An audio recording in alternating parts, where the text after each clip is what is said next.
कौन सा केस होगा वो काट के खाएंगे। सोशल मीडिया की स्क्रीन पर एक ऐसा वीडियो उभर आया जिसने पूरे प्रदेश का माहौल हिलाकर रख दिया। वीडियो भले ही छोटा था, लेकिन उसमें छिपी बात इतनी बड़ी थी कि जिसने भी देखी वो भीतर तक झकझोर गया। कैमरे के सामने बैठी एक लड़की, सादे कपड़ों में, चेहरे पर आत्मविश्वास और आंखों में एक अजीब सी चमक, गुना हिचकीमेदारी मगर होठों पर हल्की हंसी। उसने कहा, अगर हिम्मत है तो मेरे घर आ जाना।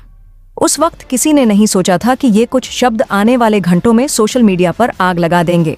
उस लड़की ने कैमरे पर मुख्यमंत्री योगी आदित्यनाथ का नाम लेते हुए ऐसी बातें कह दी जिनकी कल्पना किसी ने नहीं की थी। सोचिए, कोई खुलेआम कैमरे के सामने इस तरह चुनौती दे और अपने घर का पता भी बता दे। तुलसी नगर, मकान नंबर 555। मानो किसी फिल्म का दृश्य हो, लेकिन यह सब सच था। कुछ ही घंटों में इस वीडियो ने पूरे इंटरनेट को झुलसा दिया। फेसबुक, ट्विटर, इंस्टाग्राम और यूट्यूब, हर प्लेटफॉर्म पर वही चेहरा, वही आवाज़ और वही चैलेंज। किसी में गुस्सा था तो किसी में हैरानी। कईयों को यकीन ही नहीं हुआ कि कोई लड़की इतनी खुलकर ऐसा बयान दे सकती है। वीडियो सबसे पहले एक लोकल रिपोर्टर ने अपने सोशल मीडिया हैंडल पर डाला था। शुरुआत में उसे बस कुछ दर्जन व्यूज़ मिले, मगर दोपहर तक वही क्लिप सैकड़ों, फिर हज़ारों और कुछ ही घंटों में लाखों स्क्रीन पर फैल गई। लोगों ने शेयर करते हुए लिखा, देखो इस लड़की की हिम्मत। किसी ने कहा, ये क्या बोल गई। हर कमेंट में गुस्सा भी था और हैरानी भी। और यहीं से शुरू हुआ वो सिलसिला जिसने पुलिस, मीडिया और जनता तीनों को एक ही सवाल के घेरे में ला खड़ा किया। आखिर यह लड़की है कौन। वीडियो में उसने खुद कहा, रात में मत आना वरना मामा मारेंगे। ये लाइन सोशल मीडिया पर मीम बन गई। कुछ ने इसे मजाक बताया, कुछ ने पब्लिसिटी स्टंट कहा और कईयों ने इसे अपराध मान लिया।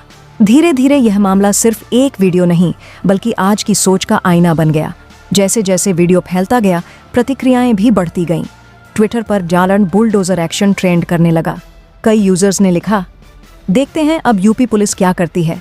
वहीं कुछ लोगों का कहना था, यह मुख्यमंत्री के प्रति अपमान है और इसे किसी कीमत पर बर्दाश्त नहीं किया जाएगा। सोशल मीडिया पर गुस्सा और जिज्ञासा दोनों उबल रहे थे। पुलिस कंट्रोल रूम में फोन की घंटियां लगातार बजने लगीं। रिपोर्ट्स आने लगीं कि मामला अब मुख्यमंत्री तक पहुंच चुका है। आम लोगों में चर्चा थी, क्या लड़की गिरफ्तार होगी? किसने बनाया ये वीडियो? क्या इसके पीछे कोई संगठन है? ऐसे सवाल हवा में तैर रहे थे। लेकिन दोस्तों, कहानी यहीं खत्म नहीं होती। जब पुलिस हरकत में आई तो जैसे पूरा शहर जाग उठा। तुलसी नगर के इलाके में अचानक पुलिस वाहन गश्त करने लगे। लोग बालकनी से झांक कर देखने लगे, आखिर क्या हो रहा है। पुलिस पूछताछ में जुट गई। क्या किसी ने इस लड़की को देखा है? क्या यही यहाँ रहती है? हर सीसीटीवी कैमरे की फुटेज खंगाली गई। हर फ्रेम में उस चेहरे को ढूंढा गया जो वीडियो में नजर आया था।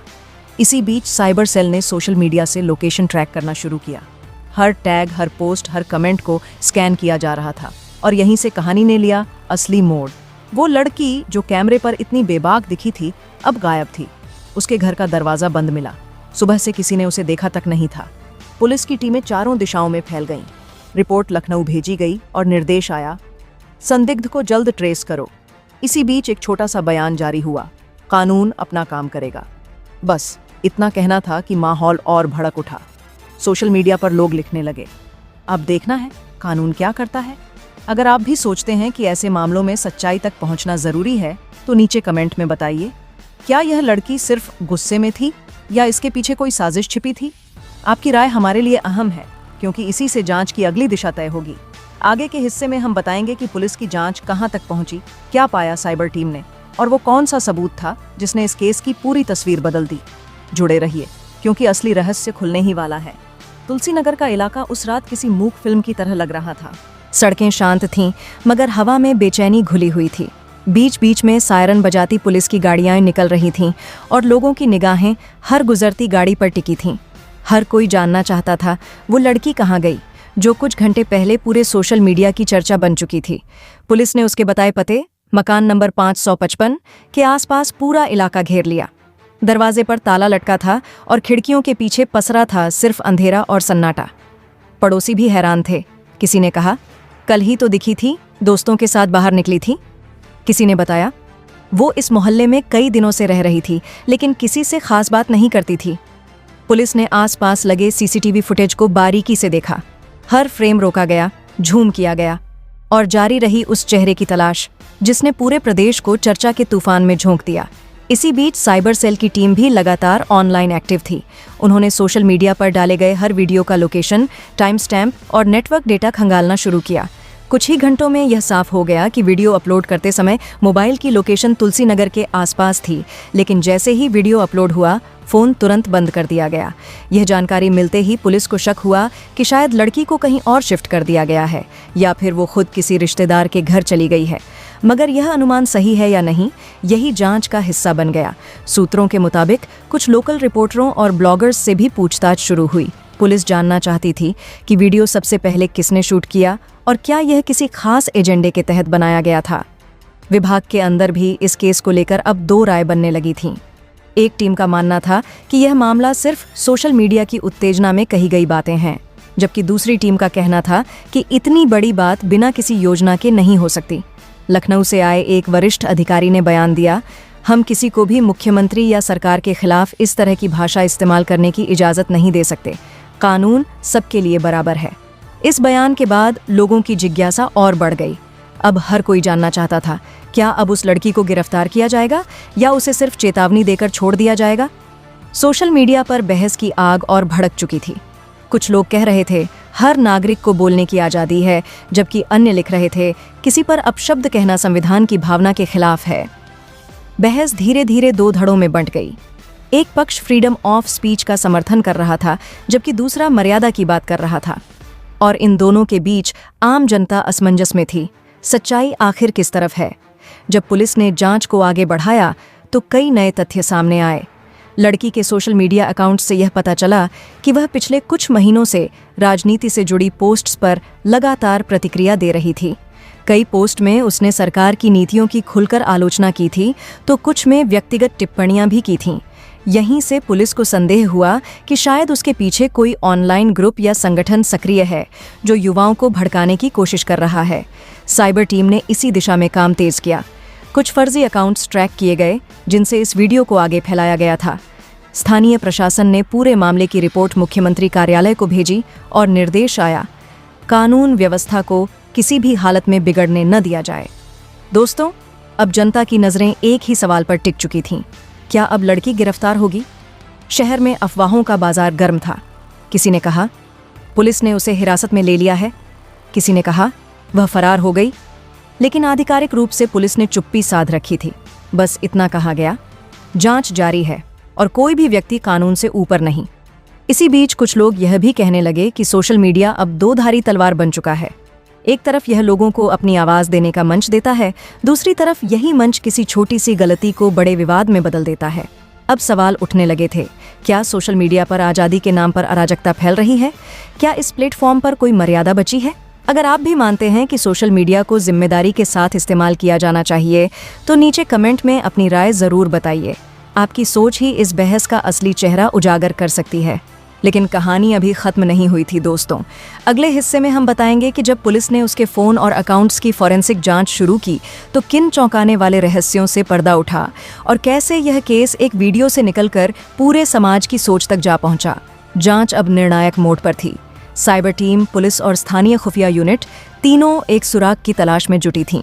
फ़ोन की फॉरेंसिक रिपोर्ट सामने आई और कई चौंकाने वाले खुलासे हुए। पता चला कि वीडियो अपलोड करने से पहले लड़की ने कई पुराने चैट्स डिलीट किए थे, मगर तकनीकी जांच में वे रिकवर कर लिए गए। उन चैट्स में एक लाइन बार बार दोहराई गई थी, डरना मत, बस जो कहना है खुलकर कहना।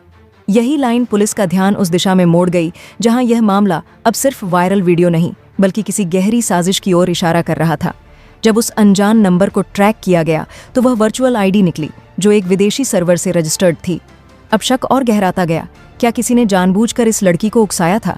क्या यह किसी बड़ी योजना का हिस्सा था? जांच अब तुलसी नगर की सीमाओं से बाहर निकल चुकी थी। साइबर टीम ने लड़की के सोशल मीडिया नेटवर्क की पूरी स्कैनिंग शुरू की। उसके फेसबुक और इंस्टाग्राम प्रोफाइल पर पिछले कुछ महीनों में कई राजनीतिक पोस्ट्स शेयर की गई थीं। कुछ में सरकार की नीतियों की आलोचना थी तो कुछ पर भारी समर्थन और विरोध दोनों। इन डिजिटल सबूतों ने जांचकर्ताओं को एक और दिशा दिखाई, लड़की का मानसिक दबाव और सोशल मीडिया का असर। इसी दौरान पुलिस ने उसके परिवार के कुछ सदस्यों से पूछताछ की। मां ने बताया, बेटी अक्सर कहती थी कि लोगों में सच्चाई सुनने की हिम्मत नहीं है। वह सोशल मीडिया पर हर मुद्दे पर अपनी राय रखती थी, लेकिन किसी ने नहीं सोचा था कि वह कैमरे के सामने इतना विवादित बयान दे देगी। परिवार का कहना था, उसे अंदाजा नहीं था कि उसके शब्द इतने बड़े विवाद में बदल जाएंगे। पुलिस ने यह बयान रिकॉर्ड कर रिपोर्ट में जोड़ा। संभव है कि किसी ने उसे जानबूझकर उकसाया हो। रिपोर्ट मुख्यमंत्री कार्यालय तक पहुंच चुकी थी। योगी आदित्यनाथ ने इस पूरे मामले को गंभीरता से लेते हुए निर्देश दिए। कानून व्यवस्था किसी भी हालत में प्रभावित न हो। उन्होंने कहा, कोई भी व्यक्ति अभिव्यक्ति की आजादी के नाम पर मर्यादा की सीमा नहीं लांघ सकता। इसके बाद प्रशासन ने बयान जारी किया, कानून सबके लिए समान है, चाहे कोई प्रभावशाली हो या सामान्य नागरिक। अगर उसने सार्वजनिक शांति भंग करने की कोशिश की है तो कार्रवाई तय है। ये बयान आते ही सोशल मीडिया पर बहस का नया दौर शुरू हो गया। कई लोगों ने लिखा, अब इस लड़की को सजा मिलनी चाहिए ताकि कोई और भविष्य में ऐसा करने की हिम्मत न करे।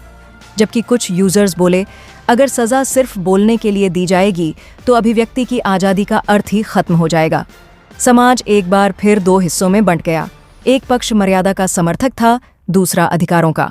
और इनके बीच वही सवाल खड़ा हुआ, कहाँ खत्म होती है आज़ादी और कहाँ शुरू होती है जिम्मेदारी। पुलिस ने जब डिजिटल फॉरेंसिक रिपोर्ट की अंतिम कॉपी तैयार की तो पाया गया कि वीडियो खुद उसी ने रिकॉर्ड किया था, किसी और ने नहीं। लेकिन यह भी सामने आया कि उसके दोस्तों ने उसे कहा था, तू वायरल हो जाएगी। और इसी एक लाइन में इस पूरे केस की जड़ छिपी थी, वायरल होने की चाह। आज के सोशल मीडिया दौर में प्रसिद्धि पाने का सबसे आसान तरीका बन गया है विवाद खड़ा करना, और यही मानसिकता समाज के लिए खतरा बनती जा रही है। इस केस ने एक गहरी सीख दी, बोलने की आज़ादी और जिम्मेदारी एक ही सिक्के के दो पहलू हैं। लोकतंत्र हमें राय रखने की स्वतंत्रता देता है, लेकिन यह भी सिखाता है कि किसी की गरिमा को ठेस पहुंचाना आज़ादी नहीं, असंवेदनशीलता है। ये घटना हमें सोचने पर मजबूर करती है, क्या सोशल मीडिया अब संवाद का मंच है या टकराव का? क्या हम अपनी राय रखते वक्त मर्यादा भूल चुके हैं? क्या हमें एहसास है कि शब्दों की ताकत तलवार से कहीं ज्यादा होती है, और जब वे सीमाएं पार कर जाते हैं तो वही शब्द कानून की धाराओं में बदल जाते हैं? पुलिस ने अपनी रिपोर्ट उच्च अधिकारियों को सौंप दी है और सूत्रों के मुताबिक आगे की कार्रवाई कानूनी राय के बाद तय होगी। लेकिन इस कहानी ने एक सशक्त संदेश छोड़ा है। डिजिटल युग में हर शब्द, हर वीडियो, हर पोस्ट एक दस्तावेज बन चुका है। इसलिए जब भी कुछ कहें, सोचकर कहें, क्योंकि इंटरनेट भूलता नहीं। दोस्तों, इस कहानी का अंत किसी लड़की की गिरफ्तारी से नहीं, बल्कि एक विचार से होता है कि समाज में संवाद हो, टकराव नहीं, मतभेद रहे, पर मर्यादा भी बनी रहे। क्योंकि जब शब्द मर्यादा से आगे निकलते हैं तो सभ्यता पीछे छूट जाती है। फैसला आपके हाथ में है। आपको क्या लगता है, क्या लड़की की गलती के लिए पुलिस की कार्रवाई उचित है या यह सोशल मीडिया की भूल थी? नीचे कमेंट में अपनी राय जरूर लिखिए, क्योंकि आपकी सोच ही समाज की दिशा तय करती है। अगर यह कहानी आपको सोचने पर मजबूर करती है तो इसे लाइक करें, शेयर करें और ऐसे ही सच्चे और जागरूक कंटेंट के लिए जुड़े रहिए हमारे साथ।